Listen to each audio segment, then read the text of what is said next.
Hey everyone, so welcome back to my channel. In today's video we are going to be talking about people pleasing and how to kind of stop people pleasing. Now, people pleasing can have a really negative impact on your body and on your mind. You guys are probably thinking, Sana, what is people pleasing? People pleasing is when you're essentially prioritizing someone else's needs above your own, and it can be sometimes agreeing to things that you don't want to do.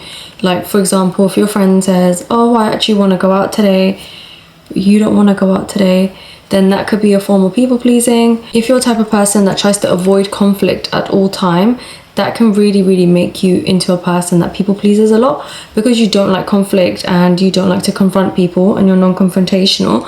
That can basically mean that you'll do anything to kind of please that person and not talk about any of the things that may be going wrong. Or you feel guilty for saying no. So you're the type of person, very kind-hearted, you're very loving. So when somebody asks you for a favor, no matter how many times they ask you, you feel really guilty when you say no. So you are also a people pleaser. Okay, so now you guys know what people pleasing is. We need to talk about some of the harmful effects of people pleasing. Girls, people pleasing might feel good in like the short term, but long term it's really going to impact your mental health and how you feel towards others. What you might start feeling is a bit burnt out. You might start to feel like, oh my god, you are carrying so much of someone else's burdens, or you're making time for everybody else and you're not making time for yourself. And that can eventually lead to burnout. Burnout is basically when you're exhausted and you've basically overdone your body, mind and soul. That's essentially what it is. And say, for example, when you're at work and you're constantly working, because obviously you work a 9 to 5, so you are working for someone else, right? When you're overdoing your work, you can feel burnt out. So that's essentially what people pleasing is, basically. Eventually, once you start to people please a bit too much, girls, what can actually happen is that you feel very unappreciated and very unseen. So when you start to do so much for that person, remember, you've actually not done anything for yourself, and that person hasn't actually done anything for you either. So what you're gonna feel is like, oh my god, they don't like me, or they hate me, or you're just gonna feel really unappreciated and really unseen, and it's gonna really make you feel in like your feels. You're gonna feel sad, and it's really gonna impact your mental health negatively. And honestly, girls, you will probably feel very resentful. You're going to have that feeling of hatred really build up because of the amount that you've put into this relationship. And then you're just going to feel really resentful after it. And that's not necessarily a good thing. Feeling resentful is a horrible feeling.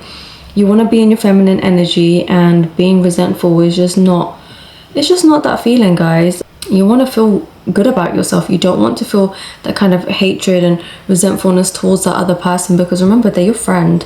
You know, you chose for them to be your friend, and it's really sad that sometimes we do this to ourselves. But this is why people pleasing is a really negative trait to have.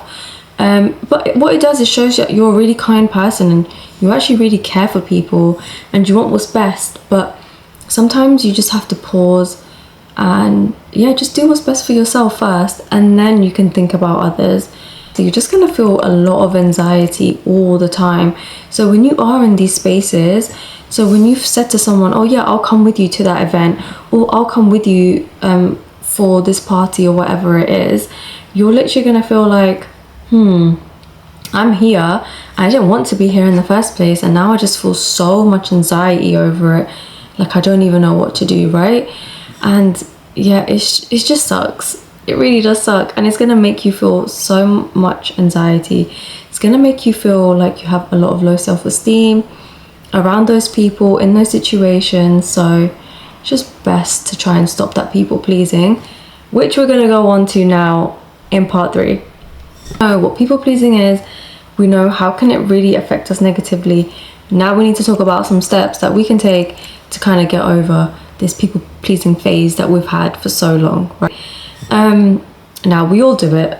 I have been a person that used to people please a lot, but some of the things that I incorporated to try and stop people pleasing was actually to kind of slow down. The first thing I did was when somebody asked me, oh, do you want to do this or do you want to do that? And in my head, like I'm I'm like, I don't want to, I've got stuff on, or I need to do something, but I know my people pleasing self is going to kick in. So what I do is I just pause, and I basically just give myself some time to really think about it before saying yes. Because when you have anxiety, sometimes you actually might want to do that event, you might want to go, but what you need to do is you need to think about whether you want to go, or whether you want to do that person that favor or not.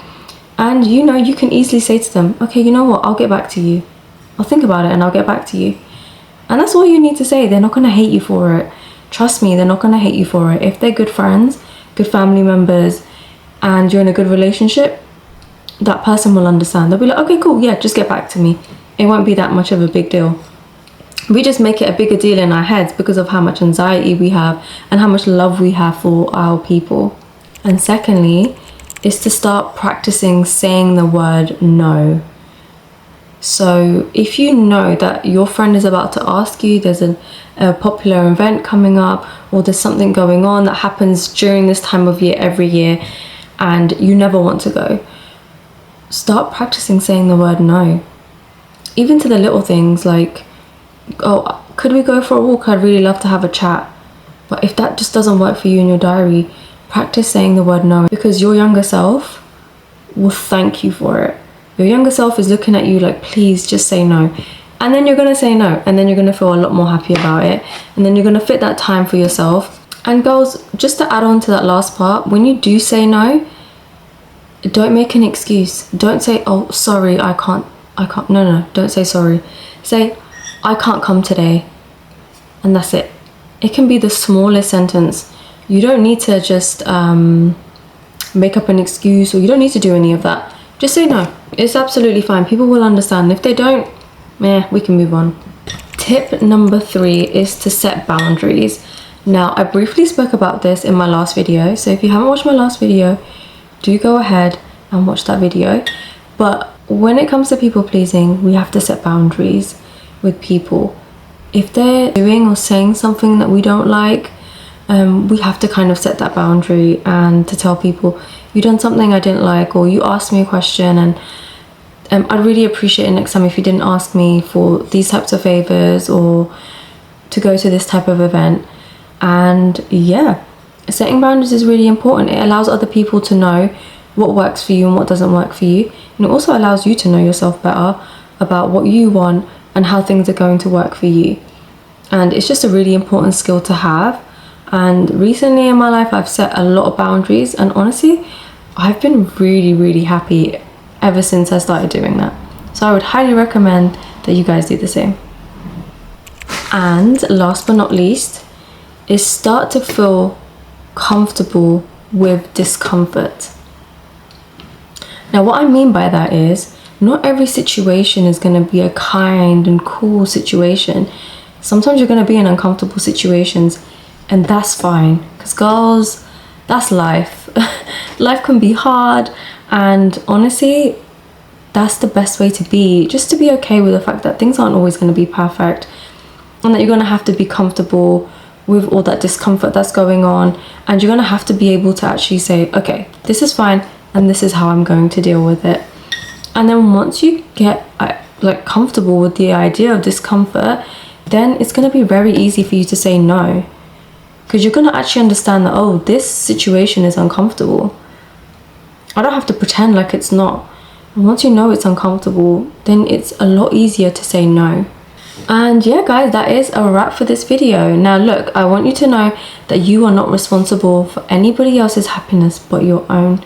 You have to fill your own cup. You can't always be filling other people's cups. It's not your responsibility. And yeah, I really hope that you guys have learned something from this people pleasing video. If you have, please do comment down below. Let me know what you've learned today. And yeah, definitely subscribe, like, and interact, guys. It really does help me out. And let me know what other types of videos you'd like to see. Thank you so much for watching, and I'll see you guys in my next one. Bye.